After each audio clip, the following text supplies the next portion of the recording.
What would a Kamala Harris presidency mean for immigration policy in the United States? So with Biden out of the presidential race and Harris seemingly ready to become the standard bearer for the Democrats, well, we're gonna take a look at what kind of immigration policies she might enact if she were to in fact win the election in November 2024.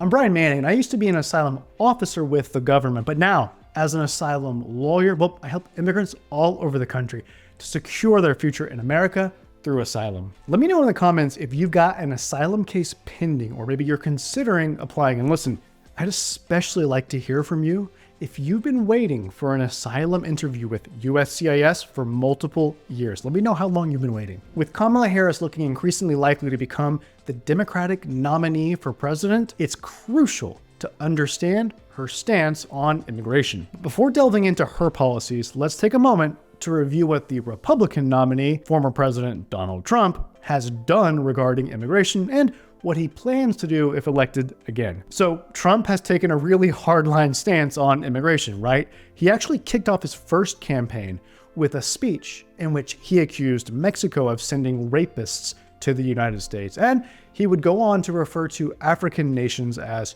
shithole countries, and he called immigrants animals. And more recently, Trump has said that immigrants are poisoning the blood of our country. Now, Trump's administration interpreted asylum laws to restrict protections for victims of domestic violence and gang violence. One of the most controversial moves was the family separation policy, which led to children being separated from their parents at the border and held in detention centers. Additionally, Trump attempted to penalize so-called sanctuary cities by withholding federal funding. And who can forget the travel ban targeting predominantly Muslim countries, known as the Muslim ban. Trump also used a public health-related authority called Title 42 as pretext to effectively close the border, keeping out would-be asylum seekers. Now, looking ahead, Trump has outlined several plans for immigration if he wins the presidency again. He has promised to carry out the largest domestic deportation operation in U.S. history, aiming to remove millions of undocumented immigrants from the country. He also intends to continue building the U.S.-Mexico border wall and to extend its length. Now, he started this wall during his presidency, and he promised that Mexico was going to pay for it. Mexico did not do so. Another significant proposal is to end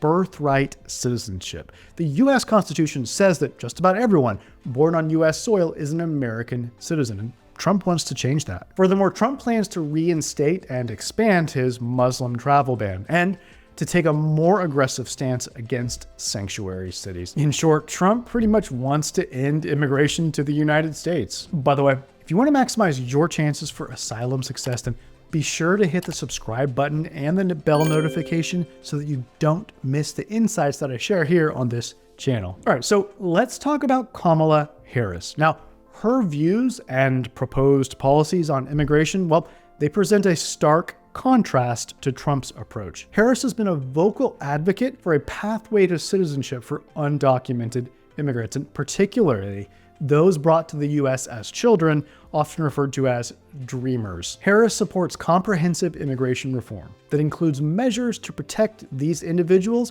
and provide them with legal status. Harris has emphasized the need to address the root causes of migration from Central America, and this includes things like improving economic conditions, combating corruption, and also reducing violence in countries like Guatemala, El Salvador, and Honduras. Her strategy involves international cooperation and providing aid to these regions to help stabilize them and hopefully reduce the need for people to migrate away from them. Harris has played a central role in developing and promoting a strategy along these lines in the Biden administration, which aims to create sustainable solutions to the challenges driving migration from Latin America. Harris has stated that seeking asylum is a fundamental human right protected by U.S. and international law, and she's criticized policies that undermine this right, and she's called for humane treatment of asylum seekers. Harris supports reversing the Trump administration's restrictive asylum policies and ensuring that those fleeing violence and persecution can find refuge in the United States. She has also proposed increasing the number of immigration judges to reduce the backlog of asylum cases pending in immigration court and